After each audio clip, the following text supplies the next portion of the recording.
ሂስትሪ ኦፍ ኢትዮጵያ ኢን ዘ ሆርን ቻፕተር 6 ፓርት 2 ላይ ደርሰናል። ፓርት 2 ዘ ፕሮሰስ ኦፍ ቴሪቶሪያል ዩኒፊኬሽን የሚል ነው።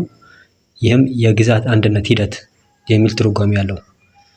የግዛት አንድነት ሂደቱ በዘመነ መሳፍንት ወቅት ተዳክሞ የነበረውን የንጉሠ ነገሥት ስልጣን ዳግም እንዲያንሰራራ አድርጓል። ይህ ሂደት የተከናወነው ተከታታይ ጦርነቶች እንዲሁም የሰውና የንብረት ጥፋቶች ከደረሱ በኋላ ነው። በዚህ አጠቃላይ ሂደት ውስጥ ቀዳሚው ተዋናይ በኋላ ላይ የኢትዮጵያ ንጉሠ ነገሥት አጼ ቴዎድሮስ ዳግማዊ ተብለው የነገሱት የቋራው ካሳ ኃይሉ ነበሩ። አንድነትን የመፍጠር የካሳ ዓላማ የሚመነጨው ሽፍታ በነበሩበት ወቅት ከነበራቸው ቆይታ ነው። ስለዚህ ቆይተው በንግስና ዘመናቸው ወደ ተግባር ለመለወጥ የሞከሯቸው ሀሳቦች መነሻ መፈለግ አስፈላጊ ይሆናል። የካሳ ኃይሉ ወታደራዊ ጉዞና ድሎች። ከላይ እንደተጠቀሰው ዘመነ መሳፍንትን የገታው ሰው ካሳ ኃይሉ ነበረ። ወታደራዊ ህይወቱን የጀመረው በ1837 እንደ አውሮፓውያን አቆጣጠር ግማሽ ወንድሙ የነበሩትን ደጃዝማች ክንፉን በመርዳት ግብጾችን ዋር ካልታቡ በአሁኑ ምስራቅ ሱዳን ላይ ድል በማድረግ ነበረ። ወታደራዊና ፖለቲካዊ ጥንካሬ እንዲሁም ልምድ እያካበተ ሲመጣ በአካባቢው የራሱን ጦር ማሰባሰብ እንዲሁም በራሱ ስም ውጊያዎችን መግጠም ጀመረ። በ1848 እንደ አውሮፓውያን አቆጣጠር ካሳ ግብጾችን ዳባርቅ በሚባል ቦታ ይህም በአሁኑ ሱዳን ውስጥ ይገኛል ገጠማቸው። የካሳ ጦር ከፍተኛ ጀግንነት ቢያሳይም በግብጾች የተሻለ ወታደራዊ አደረጃጀት፣ ስነ ስርዓትና ዘመናዊ ትጥቅ ምክንያት በውጊያው ተሸነፈ። ካሳ በዚህ ሽንፈት ባይረታም ስለ ዘመናዊ ጦር አስፈላጊነት ትልቅ ትምህርት የቀሰመበት አጋጣሚ ነበረ። በሌላ በኩል የካሳ ዝና በአካባቢው ከፍተኛ ሁኔታ እየተናፈሰ በመምጣቱ ለወረሼህ ወይም የእጁ ገዥ ቤተሰቦች ዋነኛ ስጋት ሆነ። የካሳ ኃይሉ ድሎችና የንግስና ዘመን መጀመሪያ። የካሳ ዝና መጨመር። የእጁ ገዢዎች በጋብቻ ስምምነት ካሳን ለማለስለስ ወይም ለማባበል ወሰኑ። በዚህም መሰረት ካሳ የራስ አሊ ሁለተኛ ልጅ የሆነችውን ተዋበችን አገባ። የቋራ ገዥ ሆኖም ተሾመ። ሆኖም ግን ካሳ በራስ አሊ እና በእናታቸው በእቴጌ መነን አያያዝ ደስተኛ ስላልነበረ ወደ ሽፍትነቱ ተመለሰ። ይህ ደግሞ ለተከታታይ ጦርነት መንስኤ ሆነ። ካሳም የሚከተሉትን ድሎች ተቀዳጀ። ጉርአምባ ህዳር 27 1852 እንደ አውሮፓውያን አቆጣጠር የጎጃሙ ደጃዝማች ጎሽ ዘውዴን አሸነፈ። ጣቁሳ ሚያዝያ 12 1853 እንደ አውሮፓውያን አቆጣጠር በራስ አሊ የተላኩትን አራቱን ደጃዝማቾች እነዚህም ብሩ አሊጋዝ፣ አበን ያዘው እና በለው ድል አደረገ። አይሻል ሰኔ 29 1853 እንደ አውሮፓውያን አቆጣጠር ራሳቸውን ራስ አሊን አሸነፈ። ደረስጌ ማርያም የካቲት 8 1855 እንደ አውሮፓውያን አቆጣጠር የሰሜንና የትግራዩን ገዥ ደጃዝማች ውቤን ድል አደረገ። ዋና ዋና የክልል መሳፍንቶችን አንድ በአንድ ድል ካደረገ በኋላ የካቲት 9 ቀን 1855 ዓ.ም እንደ አውሮፓውያን አቆጣጠር በደረስጌ ማርያም በአቡነ ሰላማ እጅ ተቀብተው በንግስና ስማቸው ዳግማዊ ቴዎድሮስ ከ1855 እስከ 1868 ተብለው የኢትዮጵያ ንጉሠ ነገሥት ሆኑ። የአጼ ቴዎድሮስ የግዛት ማስፋፋትና ተግዳሮቶች። አጼ ቴዎድሮስ በደረስጌ የተቀዳጁትን ድል ተከትሎ ወደ ደቡብ ዘመቱ። በመቀጠልም መጀመሪያ ወደ ወሎ ከዚያ ወደ ሸዋ ተጓዙ። ንጉሠ ነገሥቱ ለሳቸው ብቻ ሙሉ በሙሉ ተጠሪ የሆኑ ግለሰቦችን ይህም በዘር የሚተላለፍ ስልጣን ያላቸውንና የሌላቸውን በመሾም ጠንካራ ማዕከላዊ መንግስት መፍጠር ይፈልጉ ነበር። ሆኖም ግን ስልጣን እንደያዙ ብዙም ሳይቆዩ ተቃዋሚዎቻቸው ብዙ ሆነው መጡባቸው። ሸዋን በግዛታቸው ስር ካጠቃለሉ በኋላ እንደ ጎጃም፣ ሰሜን፣ ዋግና ላስታ፣ ሸዋ፣ ወሎ እንዲሁም ትግራይ ባሉ በርካታ አካባቢዎች አመጾች ተቀሰቀሱ። የውጭ ግንኙነት ቀውስ እና የአጼ ቴዎድሮስ ማብቂያ። በውጭ ግንኙነት በኩል ጥቂት ብሪታንያን እና ሌሎች አውሮፓውያን በታሰሩበት ክስተት ምክንያት ንጉሠ ነገሥቱ ለከባድ ዲፕሎማሲያዊ ቀውስ ተጋለጡ። በዚህ ምክንያት የብሪታንያ ፓርላማ እስረኞቹን ለማስፈታትና ንጉሠ ነገሥቱን ለመቅጣት የጦር ኃይል ላከ። በመቅደላ በተካሄደው ጦርነት አጼ ቴዎድሮስ ሚያዝያ 13 ቀን 1868 እንደ አውሮፓውያን አቆጣጠር በገዛ እጃቸው ሕይወታቸውን አጠፉ። አጼ ቴዎድሮስ ከሞቱ በኋላ 3 ለስልጣን የሚፋለሙ ተፎካካሪዎች ተነሱ። እነሱም የላስታው ዋክሹም ጎበዜ፣ የትግራዩ ካሳ መርጫ እና የሸዋው ሚኒሊክ ናቸው። ጎበዜ ከቴዎድሮስ በመቀጠል ወዲያውኑ ስልጣኑን በመያዝ አጼ ተክለ ሃይማኖት ዳግማዊ ከ1867 እስከ 71 ተብለው ነገሱ። በንጉሠ ነገሥቱ አጼ ተክለ ጊዮርጊስ እና በካሳ ምርጫ መካከል ሰላማዊ ግንኙነት ለመፍጠር ጥረት ቢደረግም የስልጣን ሽሚያ በጠላትነት እንዲፈራረጁ አደረጋቸው። ይህም በሐምሌ 1871 እንደ አውሮፓውያን አቆጣጠር በአድዋ አቅራቢያ በሚገኘው አሳም ላይ በተደረገው ውጊያ በካሳ ምርጫ ድል አድራጊነት ተጠናቀቀ። ጥር 1872 እንደ አውሮፓውያን አቆጣጠር አጼ ዮሐንስ አራተኛ ተብለው የነገሱት ካሳ ከቴዎድሮስ በተለየ መንገድ ሀገር የማቅናት ስራዎቻቸውን ቀጠሉ። ዮሐንስ አራተኛ ከ1872 እስከ 1889 እንደ አውሮፓውያን አቆጣጠር ማለት ነው የክልል ገዢዎች ከፍተኛ የራስ ገዝ መብት ኦቶኖሚ እንዲኖራቸው የሚፈቅድ ያልተማከለ አስተዳደር ስርዓትን ለማስተዋወቅ ሞክረዋል። ለዚህም ጥሩ ምሳሌ የሚሆነው በ1878 እንደ አውሮፓውያን አቆጣጠር በልቼ ስምምነት ሚኒሊክን የሸዋ ንጉሥ አድርገው እውቅና መስጠታቸው ነው።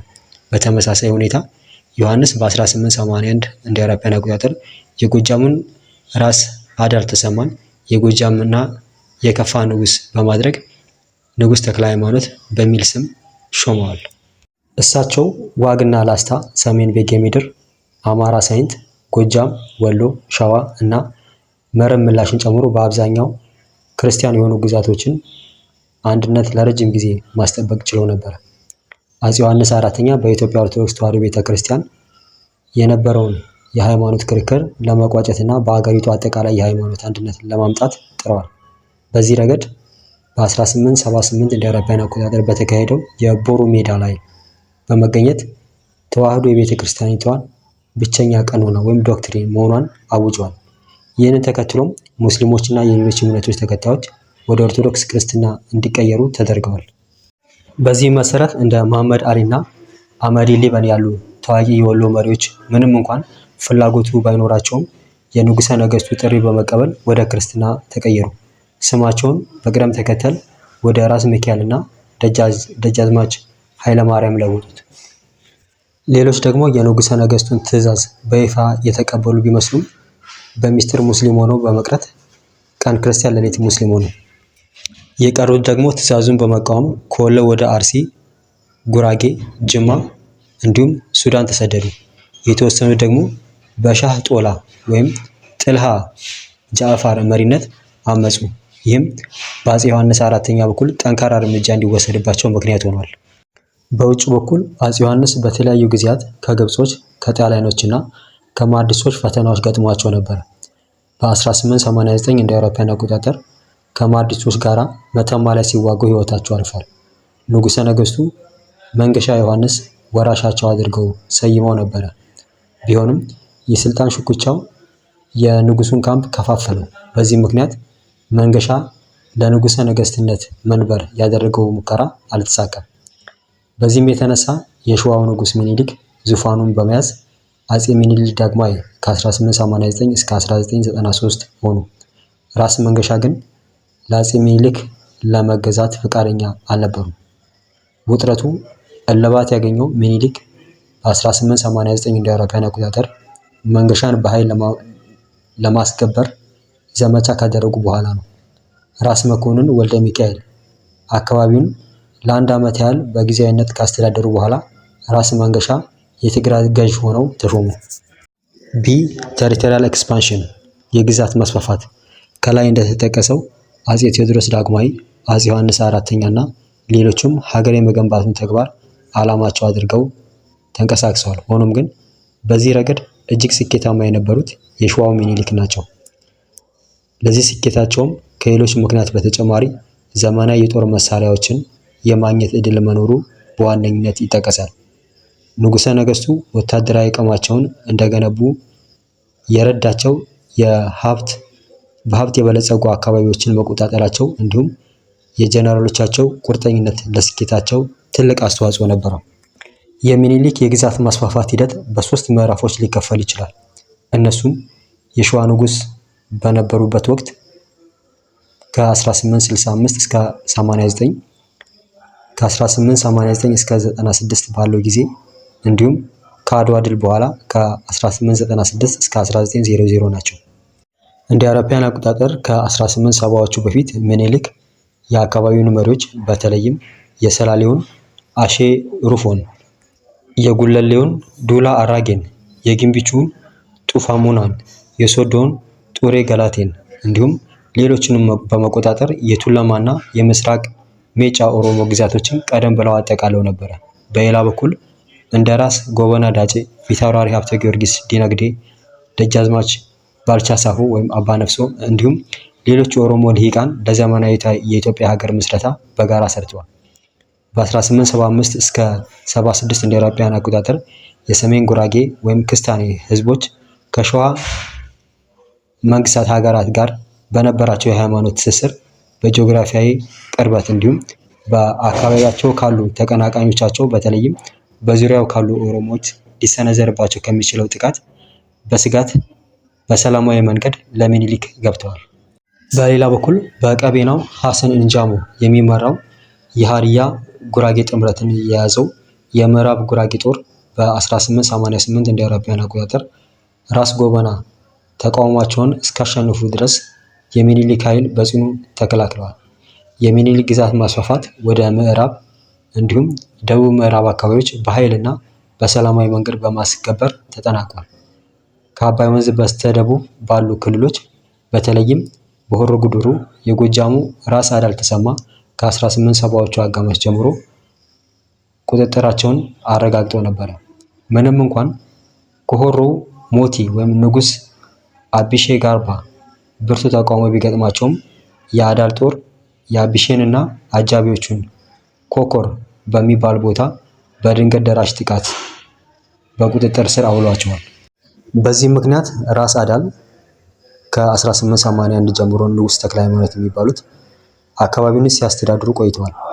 በ1882 በእምባቦ ጦርነት በሚኒሊክ አዛዥ በራስ ጎበና ድል ተደረጉ።